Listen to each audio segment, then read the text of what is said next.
Hello and welcome back to my channel की drama tales. तो friends, आज हम देखने वाले हैं 15th एपिसोड की कहानी। जी हाँ, हमारी the king eternal monarch series के फिनाले से बस एक कदम दूर। और आप में से कोई अगर पहली बार मेरा वीडियो देख रहा हो तो प्लीज चैनल को सब्सक्राइब करना बिल्कुल ना भूलिए और पहले के एपिसोड भी देख लेना। And most important thing, video अंत तक देखना क्योंकि ये वाला एपिसोड काफी इम्पोर्टेंट होने वाला है। जैसा कि हमने पिछले एपिसोड में देखा था, हमारा किंग जो पास में जाके जंग त्योल की मेमोरीज का अब हिस्सा बन चुका है, इसलिए जब वो जंग त्योल को सिग्नल पर दिखता है तो वो उसे पहचान लेती है। ये सब मेमोरीज जंग त्योल को याद आने लगती है तब जब लूना ने उसको चाकू मारा है और उसकी वजह से वो खून में लथपथ पड़ी होती है। तभी उसे अचानक उसके पापा का फोन आता है और लोग वहाँ पे जमा होते हैं और उसे अस्पताल पहुंचा देते हैं। यहाँ एक और जो यंग शिंजे को फोन करता है जो कि असली शिंजे को दूसरे अस्पताल शिफ्ट करता है ताकि वो सेफ रहे। जो यंग शिंजे को बताता है कि उसकी माँ और ली जी होन यानी कि किंग की माँ की हमशक्ल एक दूसरे से एक होटल में लंच पे मिले थे। तो शिंजे उसे होटल के सीसीटीवी से कुछ सुराग ढूंढने का आइडिया देता है कि तभी शिंजे के पास जो 2G फोन होता है जो उसे लीलिम के आदमी ने दिया होता है वो बचता है। नेक्स्ट सीन में हम देखते हैं कि लीलिम शिंजे को बुलाता है और उसे उसकी दोनों माओ की तस्वीर दिखाकर ब्लैकमेल करता है और कहता है कि अगर तुम अपनी माओ को बचाना चाहते हो तो मुझे किंग का वेब ला के दो, भले इसके लिए तुम्हें उसकी जान भी क्यों ना लेनी पड़े। जब शिंजे इस बात से इनकार करता है तो लीलिम कहता है लगता है तुम्हें अपनी एक भी माँ से प्यार नहीं है। शिंजे को याद आता है कि कैसे जब वो छोटा था और किंगडम ऑफ कोरिया में था तो उसके पिता के कर्जों के कारण उसकी माँ उसे लेके ब्रिज से कूद के सुसाइड करने वाली होती है कि तभी लीलिम वहाँ आके उसे ऑफर करता है अगर अपनी जान वेस्ट ही करने वाली हो तो क्यों ना वो मुझे दे दो, इसके बदले में तुम्हारे बेटे को अच्छी जिंदगी दूंगा। और उसकी माँ मान जाती है। इसीलिए तो किंगडम ऑफ कोरिया का कांग योनमिन बन जाता है रिपब्लिक ऑफ कोरिया का कांग शिंजे। नेक्स्ट सीन में हम देखते हैं कि नारी कुछ हाथ देख के भविष्य बताने का कोर्स करके आई है और लीलिम जो कि अब उसके कैफे में एक कस्टमर बनकर आया हुआ है उसका हाथ देख के वो बता रही होती है उसका भविष्य। वो कहती है कि बी हेडिंग लिखा है इसमें, बुरा मत मानिए लेकिन पास्ट और फ्यूचर दोनों में ही आपका सर कटना लिखा हुआ है। उसे याद आता है कि कैसे उसके पास सेल्फ ने भी उसका सिर काटा था कि तभी योन सब वहाँ आ जाता है और नारी के साथ हंसी मजाक कर रहा होता है तब तक जब तक उसे समझ नहीं आता। जैसे ही उसे रियलाइज होता है कि सामने बैठा आदमी लीलिम है वो झट से नारी को अपने पीछे छिपा लेता है। लीलिम उसे कहता है मेरे भतीजी को मेरा एक संदेश जरूर देना कि मैं उसे उसकी माँ की बरसी के समारोह में जरूर मिलूंगा, उसे कहना तैयार रहे। नारी को ऑब्वियसली कुछ समझ नहीं आ रहा होता कि तभी कैफे से जब बाहर लीलिम निकल रहा होता है तो वो लीलिम लूना के यहाँ से पास होता है कि तभी पीछे से शिंजे वहाँ आता है। वो कहता है जंगतेल तुम्हें तो चोट लगी थी ना, लेकिन इतनी जल्दी कैसे डिस्चार्ज दे दिया। वो झट से अपनी राइट साइड में हाथ लगाती है और दर्द में कराने का नाटक करती है कि तभी शिंजे कहता है लेकिन तुम्हें तो चोट लेफ्ट साइड पे लगी थी ना। और बस क्या, शिंजे झट से उसका झूठ पकड़ लेता है और समझ जाता है कि ये लूना है और उसे पकड़ लेता है। नारी और योन सब अभी भी कंफ्यूज होते हैं लेकिन जब पीछे से असली जंगतेल वहाँ आती है तो सब क्लियर हो जाता है। लेकिन क्योंकि नारी को कुछ नहीं पता, जंगतेल योन सब को कहती है कि उसे अंदर लेके जाए। फिर जंगतेल और शिंजे लूना को एक वेयर हाउस में ले जाते हैं। वहाँ जोइंग भी आता है। सब उसे पूछताछ कर रहे होते हैं कि तुम्हें यहाँ किसने भेजा है और क्यों, लेकिन वो कोई भी जवाब नहीं दे रही होती। तो जंगतेल शिंजे और जोयोंग को बाहर जाने को कहती है कि वो लूना से अकेले में कुछ बात करना चाहती है। उनके जाते ही जंगतेल पूछती है तुम यहाँ मुझे मारने आई थी ना, तो मारा क्यों नहीं? तुम चाहती तो वो चाकू और थोड़ा लेफ्ट में मार के मुझे आसानी से मार सकती, लेकिन तुमने ऐसा नहीं किया। क्यों? तुम्ही ने पापा को मुझे कॉल करने के लिए बोला था ना, उन्हें तुम्ही ने बचाया था ना उन गुंडों से। फिर भी वो कुछ नहीं बोलती। यहाँ किंग भागते भागते पुलिस स्टेशन आता है। वहाँ कैलेंडर पे साल देखता है और 2019 लिखा होता है तो वो पूछता है जंगतेल कहाँ है। तो जांगमी बताता है कि इंजर्ड होने के कारण वो हॉस्पिटलाइज्ड है। वो सब उसे उसका नाम पूछते हैं तो किंग अपना नाम लीगॉन बताता है। जी हाँ, यहाँ जंगतेल भी अस्पताल के बाहर खड़ी होती है। उसे भी अजीब लग रहा होता है, ऐसे कि कोई अंदेशा हो। कि तभी सामने से किंग भागते हुए उसके पास आता है और वो झट से उसे गले लगा लेता है और खुशी के आंसू दोनों की आंखों से साफ झलक रहे होते हैं। फिर वो दोनों जंगतेल के रूम में जाते हैं। जंगतेल को डर होता है कि कहीं उसकी आंख लग गई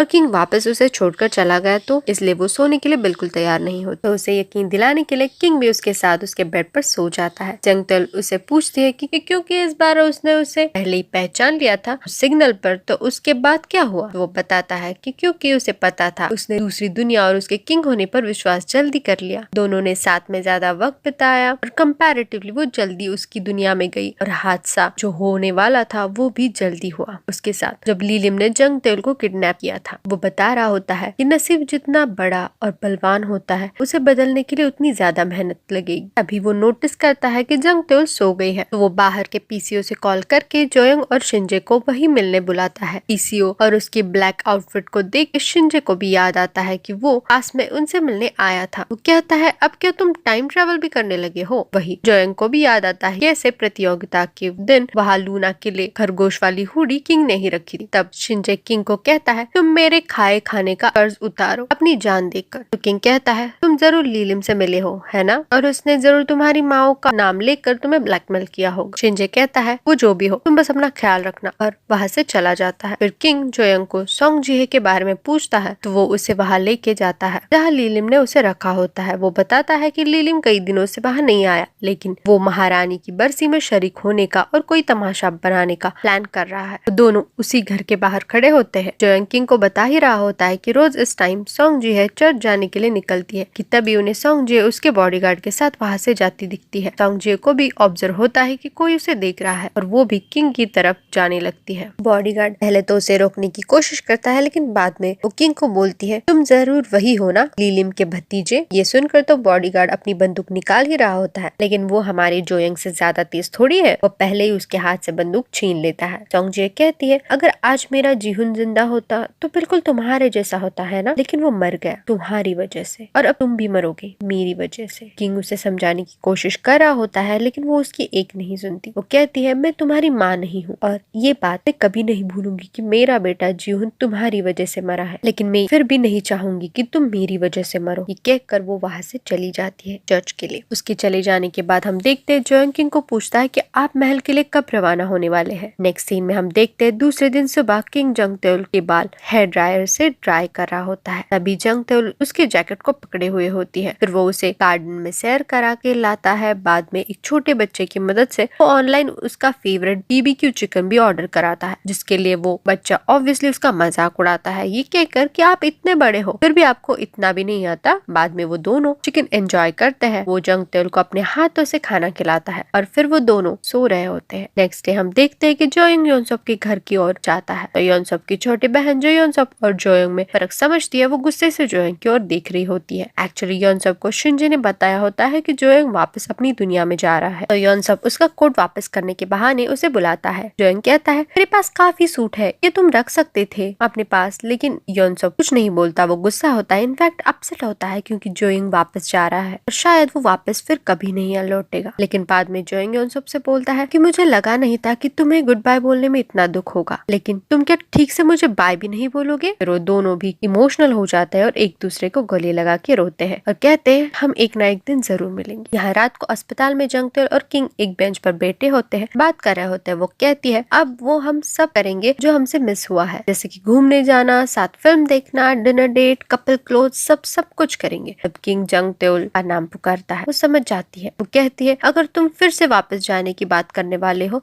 तो प्लीज बिल्कुल मत करना। अभी अभी तो तुम वापस आए हो, मुझे पता है तुम क्या करने की सोच रहे हो। तुम लीलिम को इस दुनिया में आने से पहले ही रोकना चाहते हो, लेकिन तुम शायद ये भूल रहे हो कि इस बात से मैं तुम्हें भी भूल जाऊंगी। तुम मुझे याद नहीं रहोगे। वो पल जो हमने साथ बिताए, हमारी सारी यादें सब बदल जाएंगी, सब चेंज हो जाएगा। मैं तुम्हें भूल जाऊंगी और ये मैं नहीं चाहती हूँ। क्या दुनिया को बचाना इतना जरूरी है? हम बस अपने बारे में नहीं सोच सकते क्या? हम एक बार सेल्फिश नहीं हो सकते? किंग कहता है दो दुनियाओं में पहले ही बहुत कुछ गलत हो चुका है और मेरे हाथ में एक मौका आया है सब सही करने का। कई मासूम जाने गई है एक इंसान के सेल्फिशनेस के कारण, और अब वक्त आ गया है इसे ठीक करने का। पास में जाकर जंग त्योल समझ जाती है कि किंग ने फैसला कर लिया है। वो कहती है ठीक है, लेकिन बस एक शर्त वादा करो कि तुम वापस आओगे, चाहे कुछ भी हो जाए, कितना भी वक्त लगे, लेकिन तुम मेरे पास वापस जरूर आओगे। अगर वो दरवाजा बंद भी हो गया तो ब्रह्मांड का हर मुमकिन दरवाजा खोलोगे, लेकिन वापस जरूर आओगे। किंग कहता है वादा रहा, मैं तुम्हारे पास लौट कर आऊंगा। कहकर वो दोनों भी गले लगकर एक दूसरे को गुड बाय बोलते हैं। नेक्स्ट सीन में हमें दिखाया जाता है किंगडम ऑफ कोरिया। यहाँ पे लीलिम पीएम कू को मिलने आया होता है। पीएम कू उसे पूछ रही होती है कि उस मानपसिक जोक का दूसरा आधा हिस्सा अभी किंग के पास ही है ना, और उस दूसरे टुकड़े को हासिल करने की अपनी मंशा भी वो जाहिर करती है। तो गुस्सा होकर लीलिम उसका गला दबाता है और कहता है बिल्कुल यूजलेस हो तुम,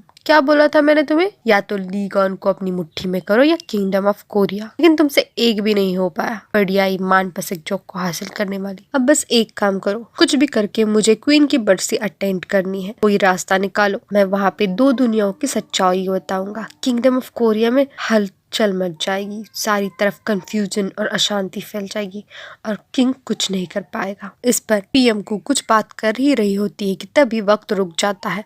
लिलिम समझ जाता है कि किंग किंगडम ऑफ कोरिया में वापस आ चुका है। किंग को देखकर हेडकोट लेडी नो की जान में जान आती है। फिर थोड़ी देर के बाद तैयार होकर किंग अपनी सेक्रेटरी से सारे अपडेट्स ले रहा होता है कि उसके एब्सेंस में क्या क्या हुआ। वो पूछता है किसी ने प्रिंस ब्योंग की आखिरी शोक सभा में मेरे ना होने पर कोई सवाल तो नहीं उठाया। वो कहती है हमने कहा कि किंग प्राइवेटली मॉर्निंग कर रहे हैं। वो पूछता है और प्रिंस का बेटा सांग्योन वो कहाँ पे है। तो सेक्रेटरी बोलती है वो भी एयरपोर्ट के लिए निकल चुका है, थोड़ी देर में वो किंगडम ऑफ कोरिया से बाहर होगा। तो किंग पूछता है कि क्या वो लंगड़ाता है। सेक्रेटरी के हाँ बोलने पर ये कंफर्म हो जाता है कि उसी ने 25 साल पहले लीलिम के भागने में मदद की थी। फिर वो उस सांगन को जाके रोकता है और उसे वो गोली दिखाता है जो उसकी पाँव में 25 साल पहले किंग ने ही मारी थी, और कहता है वो तुम ही थे ना जिसने लीलिम को भागने में मदद की थी। अगर मेरे चाचा को ये बात उनके जिंदा रहते पता चलती तो वो खुद तुम्हें अब तक गोली मार चुके होते, लेकिन तुम्हें इसकी सजा तो जरूर मिलेगी। वो ऑर्डर देता है कि प्रिंस ब्योंग के बेटे ली सांगयोन को अभी और इसी वक्त से किंगडम ऑफ कोरिया से हमेशा हमेशा के लिए निकाल दिया जाता है। एक और हम देखते हैं कि कांग शिंजे भी किंगडम ऑफ कोरिया में आया है किंग के साथ। किंग ने उसकी माँ को वादा किया होता है कि वो शिंजे से एक बार उसे मिलवाएगा, लेकिन शिंजे अपनी माँ पर गुस्सा होता है ये कह के कि क्या तुमने मुझे खो दिया था या छोड़ दिया था, क्या तुम्हारे पास बिल्कुल कोई और ऑप्शन नहीं था मुझे अपने आप से दूर भेजने के अलावा। उसकी माँ रो रही होती है, लेकिन शिंजे कहता है इस बार मैं तुम्हें छोड़ रहा हूँ। ये कहकर वो वहाँ से चला जाता है। फिर नेक्स्ट सीन में हम देखते हैं कि किंग और शिंजे साथ में डिनर कर रहे होते हैं। वो शिंजे